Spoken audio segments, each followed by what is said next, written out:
Quer dar um mergulho nas leituras? O Observador está a premiar quem lê além das manchetes. Temos um Kindle para oferecer por dia em observador.pt. 15 dias, 15 Kindles. Assine hoje o Observador com mais de 45% de desconto e habilite-se a ganhar. Assinar o Observador. Nunca soube tão a férias. Eu uma vez tive uma conversa com uma professora que ficou escandalizada com isto que eu disse e dizia, não achas que é uma vergonha eles chegarem à universidade e não sabem quem foi Saramago e quem foi o Essa e quem foi o Virgílio Ferreira? E eu disse, não, sabes o que é que eu acho? Acho que é uma vergonha eles chegarem à universidade e não saberem falar nem escrever a sua própria língua.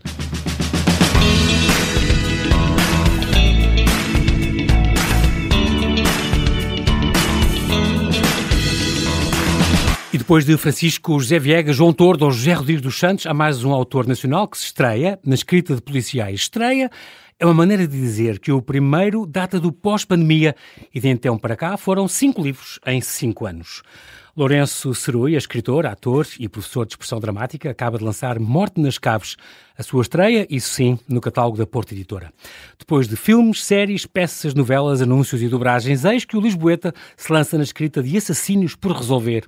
Será que um dia vai encarnar em filmes e séries Bruno Saraiva, o detetive fetiche que criou para acompanhar e resolver desde o início os seus mistérios? Olá, Lourenço, e bem-ajas por ter aceitado este meu convite. Bem-vindo à Rádio Observador. Obrigado, João Paulo. É um grande prazer estar aqui a falar contigo. Queria já há algum tempo ter-te aqui e combinámos esta entrevista já há algum tempo também. É muito curioso porque tu tens um irmão gêmeo, o Frederico, que é gêmeo verdadeiro. Vocês são iguaizinhos.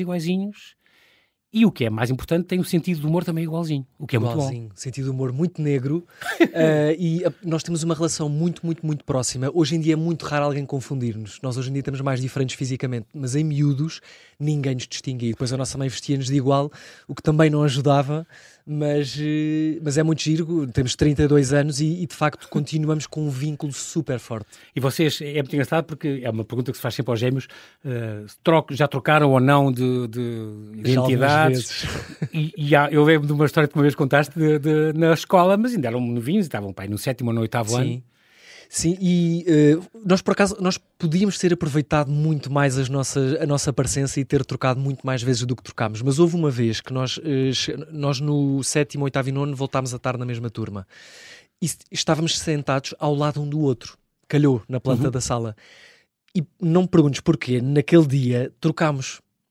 E ele estava, portanto, no meu lugar, a ler o jornal desportivo. E quando a professora entrou, ele não parou de ler o jornal desportivo. E, portanto, ela, a certa altura, ao fim de uns minutos, vai lá, tira-lhe o jornal e disse, eu vou-te marcar uma participação disciplinar. Qual é que tu és? E ele ia dizer que era o nome dele. Só que ela disse, não, já sei que tu me vais enganar, não sei qual dos gêmeos é que és, portanto vou ver na planta da sala. Como ele estava no meu lugar... Portanto, a planta da sala apareceu Lourenço. E eu não me desmanchei e, portanto, os meus pais receberam solidariedade uma fraternal. Exato. Muito bem. Há outra coisa extraordinária na tua casa. Além de teres uma família fantástica, e já vamos todos perceber porquê depois, tens também este facto da leitura. Uma casa com muitos livros, isso é sempre muito importante. E depois, mesmo a tua mãe, quando iam ao supermercado, havia sempre o corredor dos doces e o corredor dos livros. Sim. E havia comportamentos diferentes. Muito. Sabes, nós chegávamos ao dos doces e a nossa mãe dizia, nós queríamos todos, óbvio, e a nossa mãe dizia, daqui só deixe levarem um. Chegávamos ao dos livros, onde também queríamos todos, mas aí a nossa mãe já mudava a postura e dizia, daqui podem levar os que quiserem. É extraordinário. É extraordinário porque eu acho que ajudou muito a nós gostarmos de ler e a termos hábitos de leitura desde muito miúdos. Eu lembro-me quando nós fazíamos anos e perguntavam o que é que vocês querem receber, ou no Natal, de presente, e nós dizíamos sempre livros. E ainda hoje em dia, se me perguntares o que é que eu quero receber nos anos ou o que é que eu mais gosto de receber de presente, livros. Tão bom. E hoje em dia já é o presente que muita gente quer, livros do Lourenço. Pronto, isso é que é muito importante. Sim. Tu chegaste a querer ser jornalista, portanto tu chegaste a estudar Ciências de Comunicação, tiveste um ano, mas depois não gostaste muito do curso. Porquê? Olha, eu na verdade, eu acho que não é o curso em si. Eu na verdade na altura eu já queria ser ator e queria representar. E portanto, não é que eu não gosto de estar aqui, eu na verdade quero é muito mais estar noutro sítio, num teatro, num estúdio de televisão. E portanto fui estudar teatro no ano a seguir e digo-te, eu acho que se calhar teria sido feliz enquanto jornalista. No entanto, sou muito, muito, muito feliz mesmo a representar e a escrever e, portanto, não me arrependo desta decisão, desta mudança e portanto, sim, é muito esta curioso. Carreira, curiosamente, também ligada às letras e, portanto, é o que tu fazes, no fundo. Sim. Aos 19 anos foste para o teatro e depois tens teatro, tens no teu currículo teatros, peças, cinemas, televisão, séries, novelas de televisão. Há algum meio que tu prefiras? O teatro, sem dúvida nenhuma. Adoro. Eu divirto-me muito também a fazer televisão e cinema, mas o teatro, aquele nervo de tens o público à tua frente e aconteça o que acontecer, o espetáculo vai ter de continuar. Isso dá-me uma pica e um gozo extraordinário. Sim. E depois cada noite o espetáculo é diferente porque cada noite tu chegas diferente ao teatro e o público é diferente todas as noites. E portanto tu vais ver o mesmo espetáculo 2, 3 noites e vais sempre ver um espetáculo diferente. E isso é maravilhoso. Essa magia do tempo real. É. Em tempo real, estás ali. O que pode falhar, tudo pode correr bem. És imune, não és, portanto, já percebi. Há a energia do público. Não, eu acho que é impossível tu não te deixares contagiar pela energia do público. E tu sentes, mesmo o público não está a falar, não é? Mas Sim. tu sentes que o público está contigo. Isto é mesmo Para o bom ou para o mal. Às vezes pode haver públicos por essa província fora também, e cá em Lisboa também, que não estão mais fechados ou estão numa altura mais complicada e tu sentes que estão mais fechados e que as pessoas estão mais sérias ou estão... Eu lembro-me, em alguns espetáculos que eu fiz, de nós chegarmos, às vezes íamos lá atrás, bastidores, trocar de roupa ou assim, e documentarmos, olha, este público está completamente connosco, agarrámos-los. Ou haver noites em que nós dizíamos, o público não está connosco, pá, bora, temos que os agarrar, sabes, e motivávamos todos uns aos outros a dizer, bora lá, bora agarrar isto, não vacilem, não deixem cair energia, é muito, muito giro. Fizeste este curso de formação de atores, da ACT, Escola de Atores, aprendeste uma coisa importante durante este curso, que foi, nenhum artista é consensual. Certo. Isto é muito importante. Sim. Porque por mais coisas boas tu fazes, e agora também na escrita, há de haver sempre pessoas que gostam de ti e há de haver sempre pessoas que vão dizer mal e que não vão gostar, não é? Só que já lidas com isso bem. Sim, eu falei disso este fim de semana na Feira de Portimão porque falou-se sobre a crítica, como é que nós lidamos com as críticas aos nossos livros. E eu disse-lhes que felizmente quando eu cheguei aos livros já tinha as costas um bocadinho largas por causa dessa consciência que os professores nos deram. Eles disseram, não se agarrem às críticas más, aprendam com o que elas, aprendam com as críticas menos boas, não é? Haverá sempre lições a tirar daí, mas não fiquem reféns delas. Porque, da mesma maneira que há pessoas que não gostam, se vocês forem comparar, haverá sempre muito mais gente a gostar do vosso trabalho. E, portanto, façam-no com o maior sentido de responsabilidade possível, sempre com essa consciência que nunca vão agradar a toda a gente. Havia uma frase do filósofo José Lazama Lima que dizia, se uma crítica é má, leia rápido, mas se é boa, leia devagar. É uma frase extraordinária. Muito bom. Mas a crítica também pode influenciar a tua maneira de escrever, por exemplo, Lourenço? Olha... Não, porque eu a partir do segundo livro eu tomei uma decisão, que foi deixar de ler as críticas que fazem aos meus livros. Eu não leio nem as boas... evitar? Sim, porque... Ou tens alguém que te filtra. Isso também podia ser bom. Eu nem isso tenho, confesso. Mas é porque, assim, quando alguém me manda diretamente um comentário, uma crítica por mensagem, eu leio. Sim. Agora, críticas que põem em sites, no Goodreads e etc., eu não leio. Nem as boas, nem as más, nem as intermédias, porque, apesar desta consciência que eu te disse que tenho, de que nunca, os meus livros nunca serão consensuais, tive receio de que com comentários muito bons que fosse ficar deslumbrado. Eu não quero ficar deslumbrado, quero continuar com os pés aqui na terra. Exatamente. Não sou mais do que ninguém.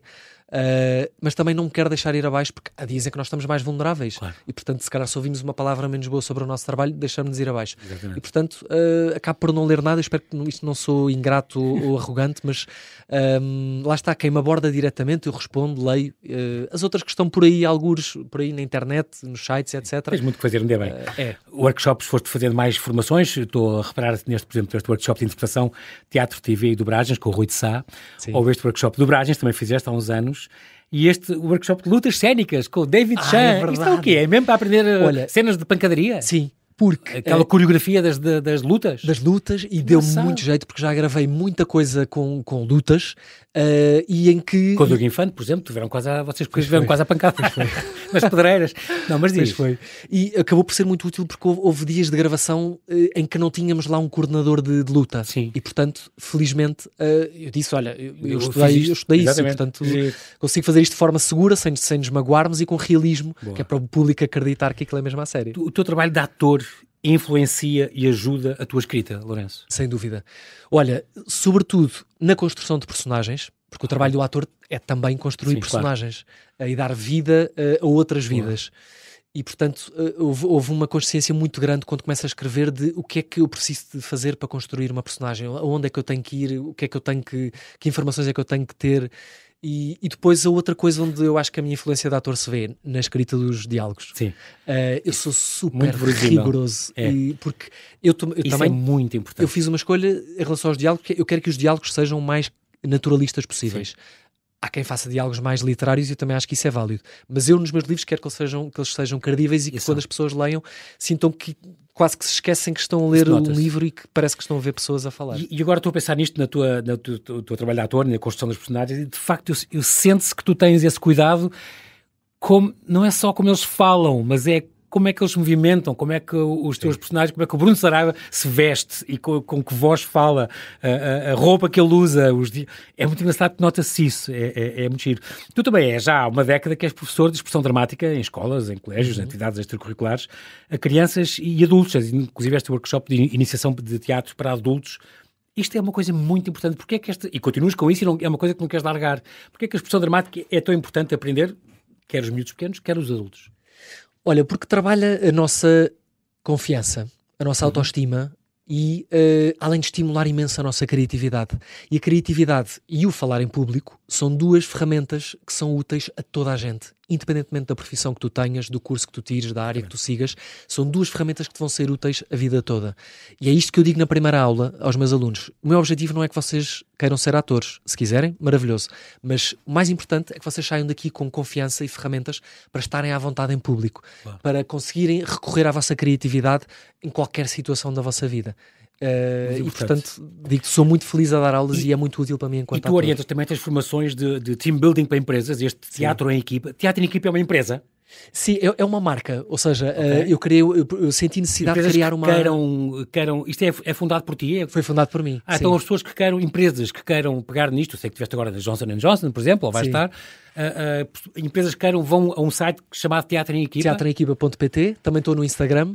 Portanto, o que fazem ações, as empresas chamam-te para fazer o quê? Uma tarde com eles? Normalmente é um dia e o desafio que eu lanço é aos colaboradores das empresas serem atores por um dia. Portanto, eles durante um dia estão num teatro a fazer exercícios de teatro, exercícios de improviso, de confiança, de mímica, e no final eu divido-os em grupos e cada grupo vai criar a sua própria peça de teatro. Representar para outros. E representar para no final do dia para todos poderem ver. E é muito engraçado porque no fundo eles conhecem-se em vertentes completamente diferentes e criam uma memória coletiva feliz, que é super importante. Isto passa-se fora da sede deles? Sim, eu digo sempre às empresas. Vais para um teatro, certo? Um teatro, um auditório, eu digo porque para a experiência ser imersiva e eles sentirem mesmo que são atores, tirem-nos da empresa. Sim. Sair daquele espaço, não é? Daquela zona de conforto, daquela que estão habituados. Sim. Isso é muito importante. Passaste por na televisão imensa coisa, os jogadores, o Inspector Max chegaste a fazer, a Água de Mar, o Ministério do Tempo, coisas muito boas e muitas. Aliás, estás agora também com coisas para a SIC, se não me engano. É verdade, vou aparecer em 3 frentes, 3 novelas, A Promessa, A Herança e Vitória, que só estreia em setembro. Mas vão poder ver nas 3. É bom sinal porque a tua luta também como ator, Lourenço, é sempre um bocadinho de luta, não é? A vossa vida é sempre um bocadinho complicada e tu, por exemplo, na pandemia, começaste a escrever um bocadinho por causa do desemprego em que te viste de repente, não havia... Foi. Não podiam filmar, não podiam fazer nada, não é? Sim. Foi 2019, 2020? Foi um bocadinho antes, na verdade, mas foi precisamente a escrita surge porque eu fiquei desempregado como ator. E eu pensei, por que não aproveitar o tempo livre que eu tenho para começar a escrever um livro, que era uma coisa que eu já queria há muito tempo. E depois, tal como uma gravidez, ao fim de 9 meses tinha o primeiro livro escrito. E portanto já estava a trabalhar outra vez, mas foi uma coisa muito má que me aconteceu, mas que na verdade se transformou numa coisa muito boa. E foi uma validação muito importante, porque eu na altura não era chamado para audições, nem para castings, nem para trabalhar, e obviamente que a minha confiança não estava num sítio incrível, e de repente ter conseguido escrever um livro sozinho, do início ao fim, foi uma validação super importante. Isto era A Mão que Mata já? A Mão que Mata. Pronto, isto escrito em 2018, portanto um bocadinho antes da pandemia. Começaste nessa altura, já lá vamos aos teus livros. Cinema também, tu entras em mais de 20 filmes, entre curtas, longas e telefilmes. E chegaste a dar uma mãozinha na produção, com o Vicente Alves do O, também um grande convidado aqui. Sim. Neste Amor é Lindo Porque Sim. Sim. Chegaste a fazer também produção. Gostaste dessa parte? Olha, não adorei, confesso. E não entras no filme como ator? Entro, também tenho tá bem. porque aquilo foi uma perninha também do lado de lá. Foi o nosso filme de final de curso. Eles conseguiram foi uma odisseia, porque conseguiram que aquele filme tivesse distribuição nos cinemas. E, portanto, nós éramos todos, a minha turma toda, fomos atores no filme e também demos uma perdinha em produção. E eu digo-te, eu não adorei, mas acho que foi super importante. É importante, eu acho que para todos os atores terem consciência de tudo aquilo que se faz, todas as outras profissões que existem num estúdio ou num set de gravações. E é importante tu perceberes que quem está atrás das câmaras é muito útil para o teu trabalho também e trabalha tanto ou mais ainda do que tu, que estás à frente da câmara. Portanto, é importante dar-nos muita empatia e um respeito muito importante por quem trabalha atrás das câmaras. Quando diz... Tu fizeste umas dobragens também, chegaste a fazer publicidade... Só informação, mas sim, publicidade. Sim, quando a marca Jaguar, por exemplo, é os carros... Sim. Chegaste a fazer o futebol. Olha, adorei. E o McDonald's de Espanha e coisas assim que diz, uma série de anúncios que fizeste, Labrador, claro. Pronto, não vou falar do Almodóvar, do Gypsy Kings, nem dos Eclairs que tu adoras. Acabámos de partilhar um pastelão da manteigaria, mas pronto, isso ninguém tem que saber. Sim. Liga-se, como é que tu funcionas com as redes sociais, Lourenço? Podem ser perigosas? Tens cuidado? Olha... Tu já és uma figura pública, não é? Eu não me percepciono dessa forma, confesso. Okay. Quer dizer, eu sei que a minha rede social é pública, mas eu não deixo de publicar, eu publico tudo aquilo que quero. E portanto é muito útil para o meu trabalho. Eu chego qualquer leitor chega a mim e eu chego a qualquer leitor graças a isso, e é muito bom, porque se fores a ver há 15, 20 anos e mais para trás, os leitores só conheciam os escritores em feiras ou encontros literários, e hoje em dia tu consegues conhecer, com aspas, não é? Interagir através das redes sociais. Exatamente. E, portanto, é graças a isso e é graças aos criadores de conteúdo, aos bookstagrammers e booktokers, que os meus livros também chegam a muita gente, e eu agradeço-lhes sempre muito. E tu tens muita atividade nesse campo, é engraçado. Vejo, tem muitos debates em Alcanena, estou a lembrar de um em Alcanena, e em sítios, em clubes de leitura, não sei o que tu és muito requisitado, muito. Eu gosto muito. E eu vou com todo o gosto, porque a seguir à escrita, aquilo que eu mais gosto é falar com os leitores. Sem dúvida. O feedback, como na Feira Livre, tiveste 3 dias a dar autógrafos. Gostas desse feedback das pessoas? Adoro. Tu és muito carinhoso com cada uma, eu vejo as pessoas sentadas ao teu lado, contentíssimas de estar a falar contigo, é muito curioso. E eu também, sabes, é muito próxima. Porque por isso é que eu depois também saio de lá completamente esgotado, porque são não sei quantas horas, mas eu adoro mesmo. E as pessoas, é muito curioso porque cada uma diz coisas tão diferentes. Há pessoas que dizem, olha, adorei o seu segundo livro, outras dizem, olha, o melhor para mim é o terceiro, ou agora gostei mais do que saiu. E às vezes falam de personagens e de cenas que são assim mais secundárias, ou que eu se calhar já nem me lembro bem, mas que para elas foi o que as tocou. É muito engraçado. E admiras-te às vezes o que as pessoas vão buscar. Porque... E sugestões, dão-me sugestões. Olha, da próxima tem que pôr alguém a matar desta forma, ou tem que ir e dizem-me sítios em Portugal que eu não conheço, ou que só ouvi falar, dizer, olha, tem que escrever um livro em Freixo de Espada à Cinta, em Dornes. Dos referências, este género policial é engraçado, é de facto o teu género preferido. Desde os 11 anos tu lias coisas policiais. E lês muitas entrevistas de escritores policiais. No entanto, cá não há ainda um preconceito com os escritores portugueses a escrever policiais. Há um bocadinho. Quase tu distingues um bocadinho que é importante isso. Há o João Tordo, há assim pessoas a fazer agora umas coisas, mas não há muitos. Há algum preconceito, mas eu digo-te, é mesmo de quem vem de um sítio de ignorância, como todos os preconceitos. Claro. Porque se essas pessoas sonhassem o trabalho que dá a escrever um policial, eu acho que jamais diriam que é um género menor ou que são livros. Haverá policiais bons, haverá policiais maus, obviamente, mas não acho que seja um género menor, nada disso. Aliás, e dizer isso é estar a passar um atestado de estupidez a todas as pessoas que compram livros policiais uns atrás dos outros. Não é à toa que é o livro que é o género mais lido no mundo inteiro. Portanto, se é o género mais lido no mundo inteiro... que é uma das tuas referências mais importantes. O Natal de Poirot, tu falas sempre nesse, não é? Que é extraordinário, de facto, e esta trama fechada, onde estão as 8 pessoas suspeitas estão no mesmo sítio, como fizeste, por exemplo, no casamento, por exemplo, da Quinta das Lágrimas, tens nesse livro, são aqueles 7 convidados e aqueles, não é? É muito giro que gostas desse género, como a Camila Lackberg, ou Brinza, ou J.K. Rowling, Tess Gerritsen, são algumas referências tuas dentro deste género, não é? Sim, e são autores que eu releio. Eu estou a reler agora um livro da Camila Lackberg, que já li há não sei quantos anos, portanto, mesmo já conhecendo as histórias de trás para a frente, adoro reler os livros deles. Tu bateste com o teu primeiro manuscrito, bateste a muitas portas? Batia várias, sim. E aconteceu uma coisa muito engraçada, que foi, o livro ia sair em muito pouco... estávamos no início de 2020. Então, estava tudo fechado, ou ia fechar tudo? Ia fechar tudo, nós não sonhávamos. Okay. Mas eu já tinha um contrato com uma chancela da Porto Editora, e estava a trabalhar com um editor chamado Vítor Gonçalves. Que é o teu editor hoje. Que é o meu editor hoje. Okay. Spoiler alert, é o meu editor hoje. Mas o livro estava pronto para ir para a gráfica, tínhamos a capa, tudo, a edição feita, e de repente, em março de 2020, acontece o que todos sabemos. O confinamento. E ele diz-me, Lourenço, não sabemos o que é que vai acontecer nem no país nem no mundo, para já o livro não vai ser impresso, deixa ver, vamos falando. Corta para verão 2020, ele telefona-me no meu primeiro dia de férias, tinha acabado de dar um mergulho no mar, estava feliz da vida. Ele liga-me a dizer, Lourenço, olha, peço muita desculpa, não queria dar esta notícia, mas não vamos publicar o teu livro, todos os lançamentos que tínhamos este ano foram cancelados, inclusive a chancela vai terminar e, portanto, peço imensa desculpa, coitado. O Vítor não foi uma decisão dele, e ele estava sentir-se muito mal. Mas ele termina o telefonema a dizer assim, Lourenço, eu gostei muito destes meses em que nós estivemos a colaborar juntos, e eu sei que um dia nós vamos voltar a trabalhar. Mal sabia ele. E o profeta Vítor, 5 anos depois, estamos a trabalhar. Voltámos a trabalhar. Sim, senhor. Lourenço Serúia, temos que fazer aqui um brevíssimo intervalo e já voltamos à conversa. Até já.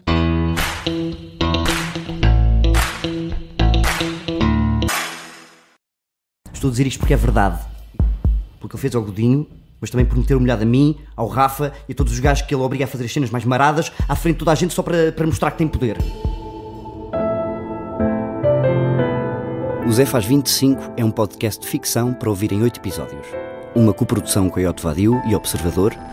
Inspetor, se a sua tática é repetir outra vez todas as perguntas, ou se lembra das respostas que eu já lhe dei, ou eu durmo aqui um bocado, ou então eu ligo para um advogado. Com as vozes de Tiago Teotónio Pereira, Paulo Calatré, Madalena Almeida, Helena Caldeira e a minha, Vicente Valenstein. Último episódio. Rebobina. Onde é que tu andas, Zé? Este podcast de ficção tem o apoio da Citroën.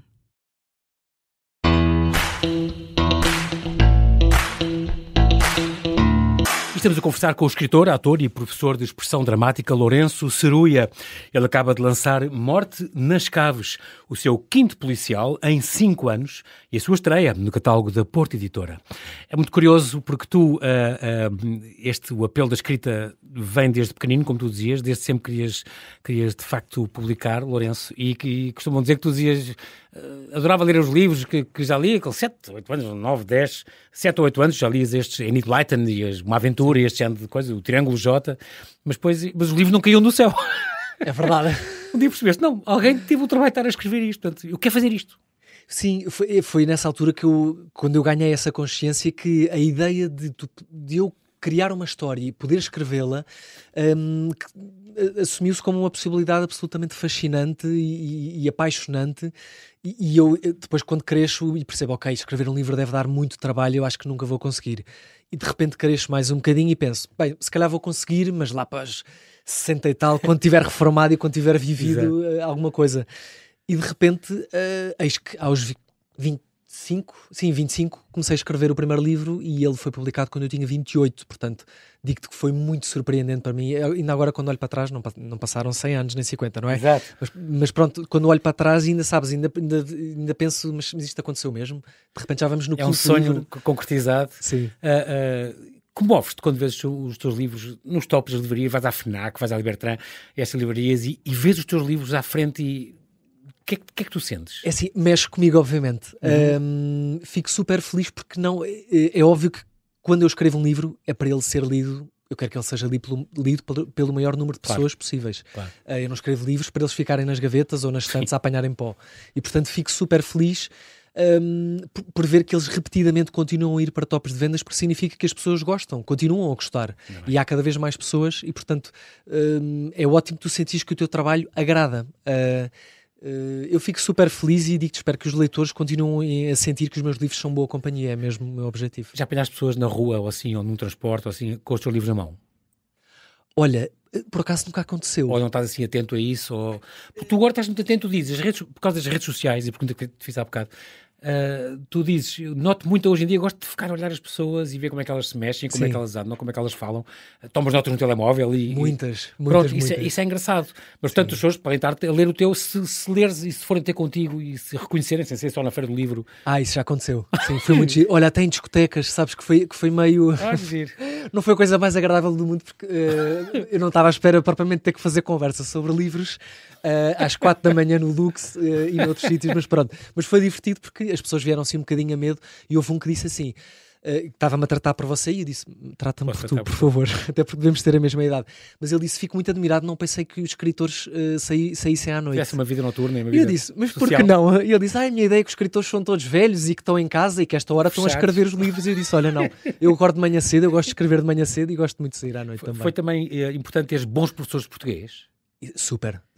Isso é tão importante. Super. Quando corre bem. Acho que, sim, eu acho que a responsabilidade, uma parte da responsabilidade de eu querer ser escritor também está relacionado com as ótimas professoras de português que eu tive. Okay. E há uma, que é a professora Laura Oliveira, que foi a minha professora no secundário, na escola... Esta homenagem é muito importante, Rainha Dona Amélia. No Rainha Dona Amélia, com quem eu fui ter quando saiu o primeiro livro, portanto eu já não havia... não sei, há 10 anos, se calhar. Enviei-lhe uma mensagem, consegui o número dela, mandei-lhe uma mensagem e enviei-lhe e fui-lhe oferecer o livro, comovemos os dois imenso. Ainda por cima, porque foi em 2021, ainda havia algumas restrições, ainda havia máscaras, não nos pudemos abraçar, mas comovemos imenso os dois, porque ela lembrava-se de mim e dizia, isto não me surpreende, Lourenço, porque tu escrevias muito bem. Eu dizia, eu sei, professor, mas eu era muito preguiçoso e eu não estudava nada. E ela, pois, por isso é que tu nunca tiveste um 20. Porque eu sabia perfeitamente que tu não estudavas, mas tu escrevias lindamente. Tens este sonho de viver da escrita daqui a 10 anos, aí aos 8 anos, aí aos 40, gostavas de viver da tua escrita. Feliz dia. A escrita criativa também dás aulas. Certo. Ainda dás? Sim, vou retomar agora em setembro ou outubro. Se as pessoas quiserem saber, vão o quê? Vão ao site lourençosoroia.pt? Vão ao meu Instagram, eu hei de anunciar por lá. São online, portanto as pessoas, onde quer que estiverem, podem participar. Mas são sempre bons estes cursos. Fizeste na escrever com a Susana Otão, por exemplo, fizeste um curso de escrita criativa. Entre os conselhos para futuros escritores, há uma coisa que tu dizes sempre que é descubram a vossa voz. Isso é muito importante. Mesmo. Descubram, ou quando apresentam um manuscrito para quando na tua segunda tentativa, digamos assim, já houve 4 ou 5 que se mostraram interessadas no livro. Mas porque tu fizeste uma sinopse e depois expões as razões porque é que aquele livro pode ser importante. Sim. Neste caso, por exemplo, um policial escrito por um português.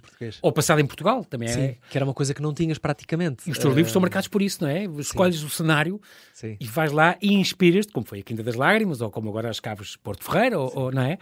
Os sítios inspiram também como é que há de ser é o ponto de partida, o catalisador da escrita dos meus livros é sempre o local. A partir daí é que eu depois construo os personagens, por isso visita a motivação. Sim. Engraçado. Mas é curioso porque quando o livro que eu escrevi no Piódão, que é o Crime na Aldeia, eu decidi que o livro se ia passar lá sem nunca ter ido ao Piódão. Mas pronto, tinha visto fotografias, vídeos. Sim. Claro, Aldeias do Xisto, é muito famoso, Aldeias Históricas. Depois, quando fui lá, tive que ir lá, obviamente, e registar tudo e mais alguma coisa, falar com as pessoas. Mas é muito interessante e Portugal tem sítios incríveis. E, portanto, se eu também conseguir dar algum palco a esses sítios de Portugal com os meus livros, fico super feliz. Por isso, Dornes, não percam esperança, há de acontecer algum, com certeza. E é engraçado também porque este inspetor Bruno Saraiva, claro que faz lembrar o Robert Langdon do Dan Brown, ou o Tomás Noronha do Rodrigues dos Santos, o Jaime Ramos do José Viegas, que esse então já apareceu há 30 e tal anos. É de facto este inspetor que tem estado a acompanhar. Eu brinquei com isso na entrada, mas estás-te a ver um dia a representá-lo na televisão? No papel dele? Não, porque... Fisicamente estás-te a ver como ele? Não, nunca me imaginei, apesar de haver pessoas que me dizem assim, olha, quando eu estou a ler eu imagino-o assim, quando aparece o inspetor. Que engraçado, não sou o único. Aconteceu tu mesmo? Sim. Eu não... Assim, conhecia a tua imagem, portanto pensava, estou a vê-la, e depois é todo bem educado com as pessoas e todo cuidadoso, e pensei, isto é o Lourenço. Obrigado pelo elogio. Mas é verdade. Assim, e como tu também és ator, pensei, isto ligava bem se calhar um dia convidarem, porque os teus livros são muito televisivos, muito cinematográficos, como sabes. E eu adoraria que fizessem adaptações, pode ser que aconteça num futuro. Sim. Aliás, não tens uma coisa em mãos, uma série qualquer em mãos neste momento, o que ainda é segredo de falar. Próxima pergunta, João Paulo. Tá bem, ok.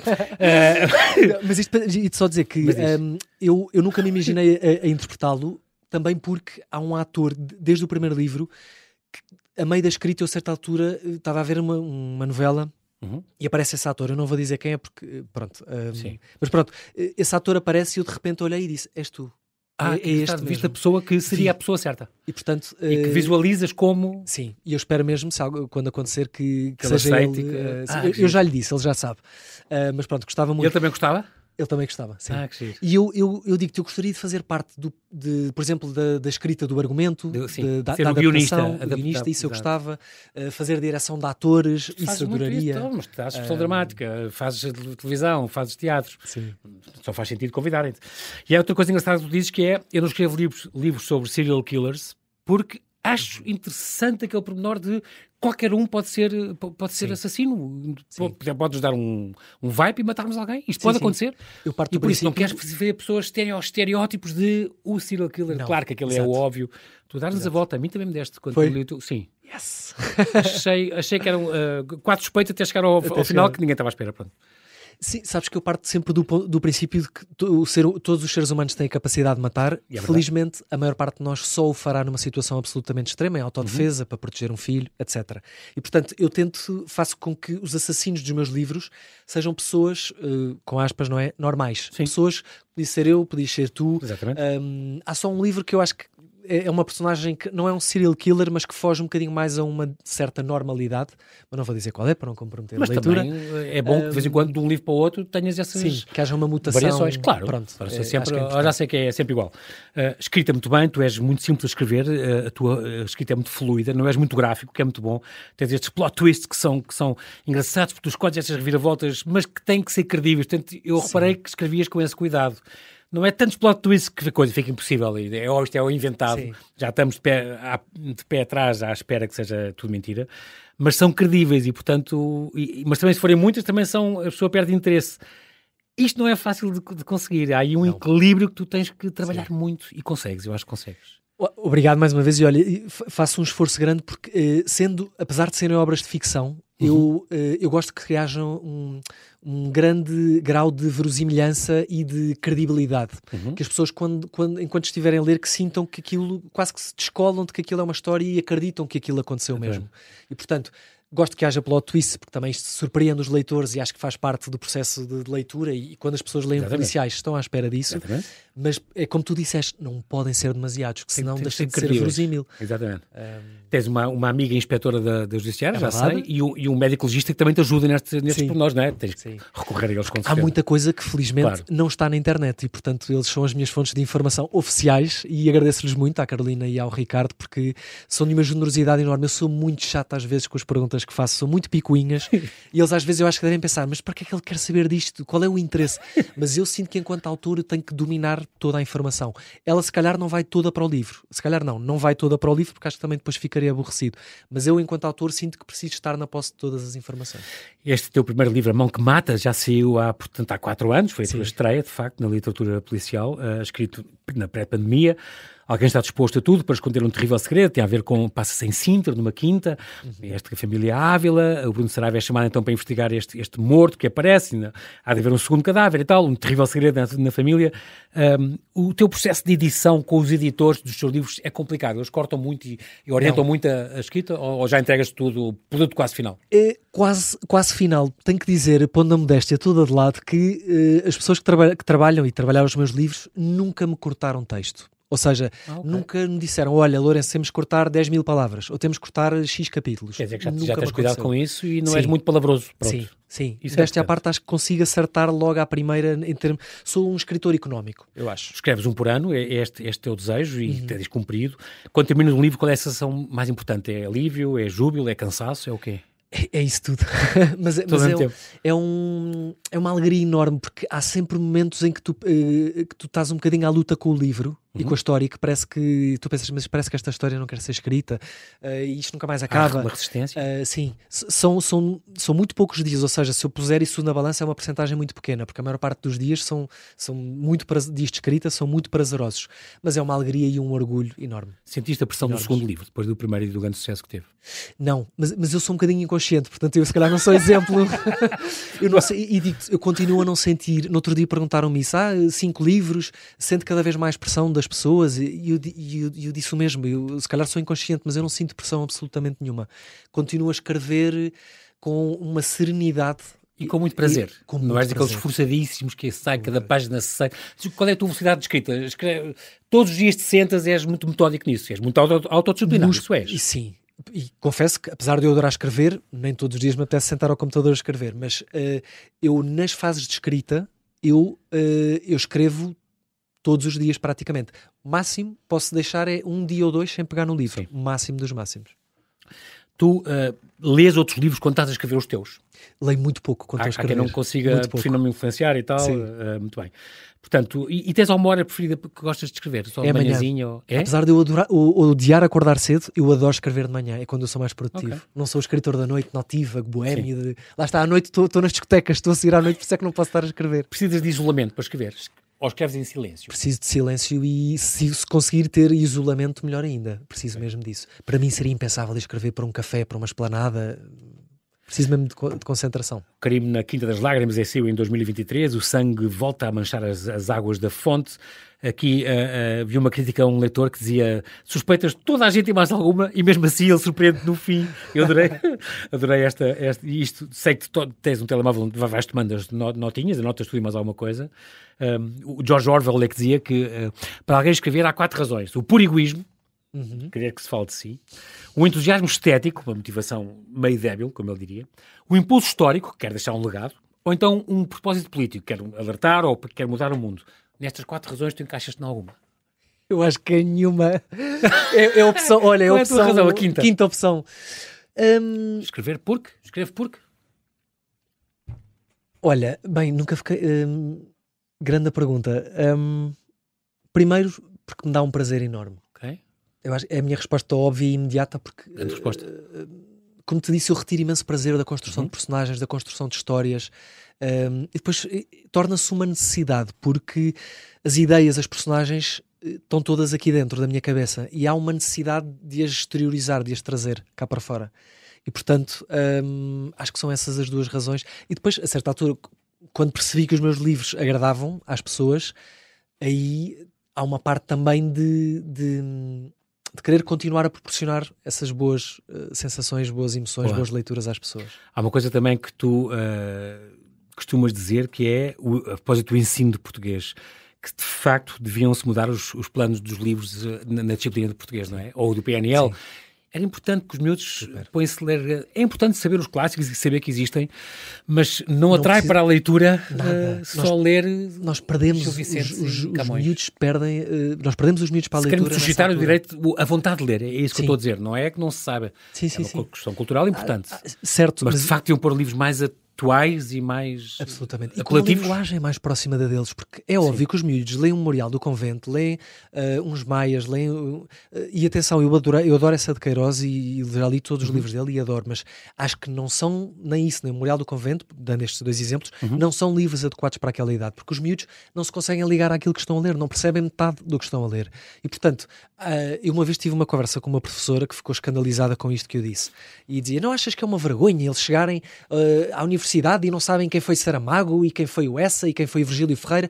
E disse: não, sabes o que é que eu acho? Acho que é uma vergonha eles chegarem à universidade e não saberem falar nem escrever a sua própria língua. E, portanto, prefiro que eles, se calhar, conheçam mal o Saramago, o Essa de Queiroz, o Virgílio Ferreira, etc., mas que tenham estudado obras próximas da idade deles e que isso os tenha despertado para a leitura e os tenha feito escrever e falar melhor. Isso para mim é que é o mais importante. Porque ler mais também é pensar melhor e evoluir a maneira de comunicar, de ter vocabulário, não é? Sim, sim. Suscitar a leitura é muito importante. E há tantas obras adequadas para as idades deles e obras portuguesas e, portanto, escolham essas obras, mudem o plano de leitura. Em 2024 saiu este Crime na Aldeia, o tal no distante Piode, não é? A morte está perto, novamente voltaste ao distrito de Coimbra. E foi-te buscar também a questão do isolamento, o amor na terceira idade, a adolescência. Tens sempre estas cruzadas que são importantes, incluindo a homossexualidade, aqui que pegas neste também. Isto aos 3 anos, tu olhavas de modo diferente para as raparigas, isto é engraçado porque na tua vida tu assumiste já há uns anos esta tua homossexualidade, a questão de, aos 14 anos, ter-te apaixonado por um colega teu da escola, por da tua escola, um rapaz da escola, e esta questão de que tu distingues e gostas que as pessoas distingam isso, não é uma escolha que eu fiz, porque desde pequenino que eu percebi que era diferente, entrava nas conversas sobre raparigas de maneira diferente, e portanto eu assumi isso, e contas sempre o fato complicado e difícil que foi, aquelas vezes em que tu te isolavas porque não querias ser rejeitado e sentias que podiam não te amar e choravas sozinho à noite com a família toda a dormir em casa, ias para a sala a chorar, até que te reabriste com amigas e depois mais tarde aos 17 anos com os teus pais e com os teus irmãos. Porquê é que é importante ainda hoje falar disto, Lourenço? Porque há jovens... Até ao dia, porque qualquer dia Lourenço destruiu, escritor e acabou. Sim. Mas porquê é que é importante ainda hoje? É importante porque tu tens jovens a sofrer horrores porque são homossexuais e têm medo de não ser aceitos. E tem jovens que chegam ao ponto de... Jovens e adultos chegam ao ponto de se suicidarem. Isto é tão grave que tem que se falar sobre isto. Não se pode atirar para debaixo do tapete e achar que se não falarmos isto normaliza-se. Não. É o contrário. Tu tens que falar sobre as coisas, tens que pôr o dedo na ferida e tens que alertar as pessoas para isto. E tens que... eu digo-te, eu não escondo aquilo que sou em sítio nenhum. Mas também não acho que todos os homossexuais tenham que assumir e dizer que são. Não acho isso, mas eu acho que é importante haver pessoas que conversam sobre isto publicamente e que no fundo, haver exemplos de pessoas que vivem a sua orientação sexual, homossexual, de uma forma serena, pacífica e feliz. Exatamente. Porque é possível vivê-lo. E espero que isto também sirva como um sinal de esperança para esses miúdos e miúdas por esse país fora que estão a passar por aquilo que eu e tantos outros passamos, e que as famílias estejam alertas e conscientes para isto. O facto de ter estado num colégio católico e tu seres uma pessoa que foste também religiosa e dizes que não hoje rezo e tal, e é uma coisa... perfeitamente ridículo, as pessoas pensam que não pode ser homossexual sendo católico. Já ouvi isso. Incongruência. Como é que tu és gay e rezas todos os dias? Deus quer é que a gente seja felizes, obviamente, não é? E viva como é e gosta de nós como somos, não é? Mas o facto disso também te custava ser um colégio que achava que era pecado e que não se devia viver essa parte da tua vida. Não sei. Sim, foi mais, na verdade, foi um bocadinho depois do colégio, foi nos grupos católicos. Exatamente. Que aquilo que se ouvia que a homossexualidade era uma devassa, que era uma perversão e, portanto, tudo aquilo que se dizia sobre a homossexualidade era pejorativo. E, portanto, eu cresço também, ou seja, essa minha tristeza e esse medo estão associados a isso, e eu afastei-me muito da igreja também nessa altura. Não me afastei de Deus, afastei-me da igreja. Mas felizmente também tenho sabido nos últimos anos que dentro da igreja há uma abertura muito maior em relação a este tema, e ainda bem, o Papa Francisco foi incrível, um exemplo disso, nesse sentido. Quem somos nós para julgar e para... Claro que sim, ouve lá, quando nós falamos da orientação sexual, estamos a falar também, e sobretudo, da capacidade de amar. E, portanto, como é que tu condenas alguém pela sua capacidade de amar? Como é que tu criticas alguém porque ela ama? Ok, ama uma pessoa do mesmo sexo que ela. Sim. E então? Qual é o problema? Critiquem o ódio, critiquem o preconceito. Isso é que são coisas más. Tu não tens guerra nenhuma no mundo que comece pelo amor. Exato. Só tens guerras que começam pelo ódio. Exato. Portanto, claro que sim. Muito bem, Morte nas Caves, então fica esta última dica aqui, já da Porta Editora, foi lançado no Espaço Casa Ferreira, em 24 de maio, e depois aqui na livraria tantos livros também, no dia 29, há segredos de facto que o tempo não apaga, tu tens uma grande ligação ao Porto, e por isso sei que o teu próximo livro também vai-se passar no Porto, não é? Certo. E que vai sair para o ano que vem. Ouvi dizer que tinhas 4 ou 5 ou 6 ou 7 livros em mãos, quer dizer, deve estar em pastinhas no computador. Sim. Ideias para livros. Certo, sim. Muito bem. E, entretanto, a Porta Editora vai republicar os meus 4 livros anteriores. Eles vão sair muito em breve, vão começar a sair muito em breve, portanto, quem ainda não os tem, eu sugiro que aguardem mais um bocadinho, porque além de capas novas, cada livro vai ter uma surpresa lá são sempre muito boas, por acaso. É? Então isso é bom saber. Não posso dizer o que é, obviamente. Então ficamos já aqui a saber, isso é muito importante. Lourenço Saruio, foi um grande prazer estar aqui a falar contigo. Muito obrigado pela tua disponibilidade e pela tua inspiração. Continua sempre a dar-nos motivo para vir todos os anos. E deixa-me dizer só uma coisa, não cortem isto, por favor. Isto foi das entrevistas mais bem preparadas que eu já tive. Parabéns e obrigado, João Paulo, porque foste das pessoas que melhor se preparou. Eu estou mesmo de boca aberta com a quantidade de informações que tu trouxeste aqui. Muito obrigado mesmo e parabéns. Muito obrigado.